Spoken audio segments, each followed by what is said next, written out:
Welcome to our discussion on US and China dynamics, where tensions seem to be edging toward the brink.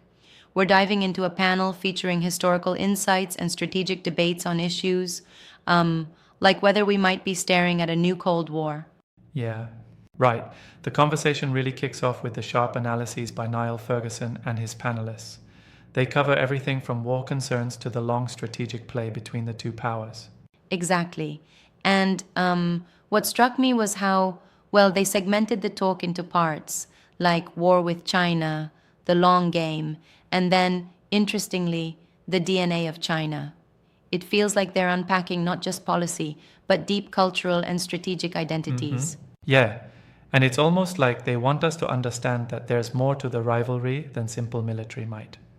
They invite us to look at history, who started the Cold War, for instance, to contextualize current tensions. Right. And then there's the part about the next generation in China, which is really fascinating. It points to how future leadership in China might shift the game. Yeah, true. But one thing that got me thinking is how do these generational shifts play into the hard-nosed nationalism that we see driving policy today? Ah, good point. They discuss nationalism as a major theme, emphasizing that internal pressures and national pride are fueling decisions at the highest levels. Right.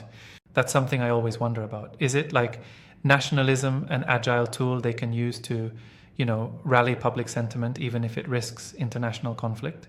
Well, it can indeed act as a double edged sword. On one hand, it bolsters domestic support. On the other, it escalates tensions externally. They even touch on Beijing's miscalculations in this arena, right? Yep, exactly. And shifting gears, the panel also dives deep into China's military buildup. That segment, I feel, is crucial because it offers an empirical look at how defense spending and strategic doctrines are evolving within China. Yes, they present it in a very layered discussion. It goes from concrete facts like military investments to more subtle indicators of preparedness in the context of potential conflict. There's also a fascinating tidbit about TikTok in China. It's almost symbolic of how technology and soft power are part of the broader chessboard. Right. That part was particularly interesting. It's like technology isn't just a consumer product, it's a tool in the strategic arsenal, influencing cultural narratives on both sides of the Pacific. Yeah. And talking about influence, what do you think about the comparisons they draw between US leadership styles, Trump versus Biden, for example, in this context? Ah, that's a contentious but important angle. They juxtapose different leadership styles to assess how each might alter, America's approach to China. Some argue Biden's multilateral, cautious approach is contrasted with Trump's more provocative stance. I respectfully challenge that a bit. Don't you think that the panel might oversimplify leadership contrasts? It seems like there are too many internal factors at play beyond just presidential styles. That's a solid critique.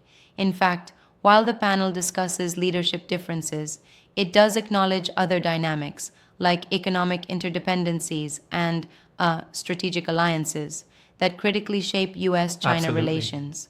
And then there's the discussion on the boiling moat.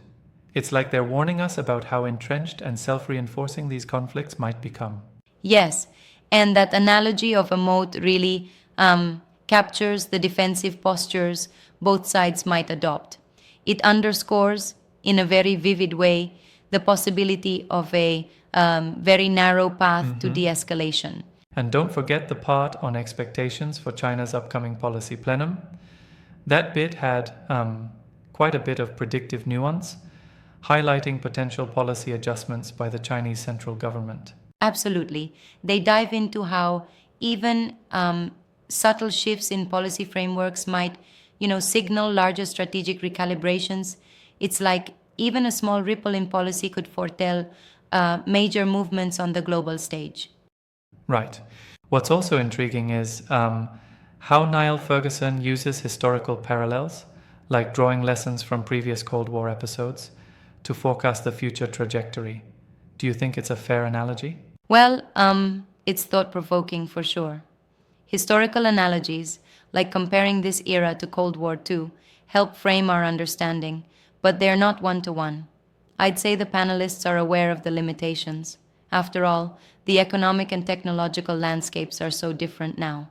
Yeah, exactly. And while history provides useful context, the unique challenges today, like cyber warfare and the global influence of social media, set the stage for a entirely new kind of international rivalry. Precisely. And that resonates with how they framed the DNA of China. It wasn't just about policies, but deeply embedded cultural and historical factors that guide Chinese strategic thought. And that's where things get really rich. The interplay between soft power, hard power, tradition, and modernity. It almost reminds me of a strategic game of chess where cultural identity and statecraft are interwoven. Oh, absolutely. And speaking of layers, the panel also sheds light on the international repercussions of these US China dynamics. It's not just a bilateral issue. Global alliances, trade routes, and regional security are all, well, Right, exactly. part of the equation. True, and given the stakes, even minor policy adjustments or miscalculations by either side could have ripple effects well beyond their borders.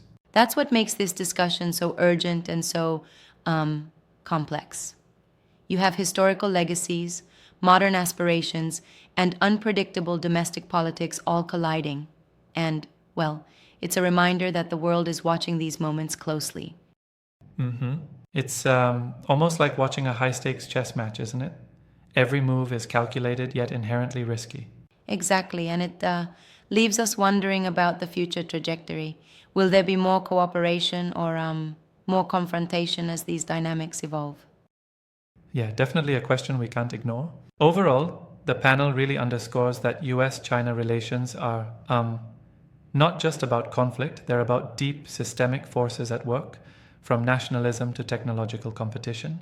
Yep, and while it paints a picture of potential brinkmanship, it also offers insights into the mechanisms that might prevent outright war through strategic deterrence and diplomacy. Right, that balance is key. I'm really impressed by how the discussion interweaves historical context with current policy debates. It shows that understanding the past is essential to navigating today's challenges. Absolutely. And as we wrap up, it's clear that the conversation around US China dynamics, with its multiple layers, from the military buildup to the generational shifts, is far from black and white. It's a dynamic canvas where every stroke matters. Exactly. This has been a fascinating dive into one of the most critical bilateral relationships shaping our world. It really leaves you pondering the future while appreciating how history continuously informs modern strategy. For sure. It's like every discussion here is a reminder that global affairs are intricate and evolving. And while tensions might be edging us toward a brink, understanding the context gives us hope for more nuanced solutions. Indeed, absolutely. Thanks for the engaging conversation. It's been, well, an eye-opener into the complexities of US and China relations. Thank you too. Until next time, keep thinking, keep questioning, because these discussions really shape how we view our world.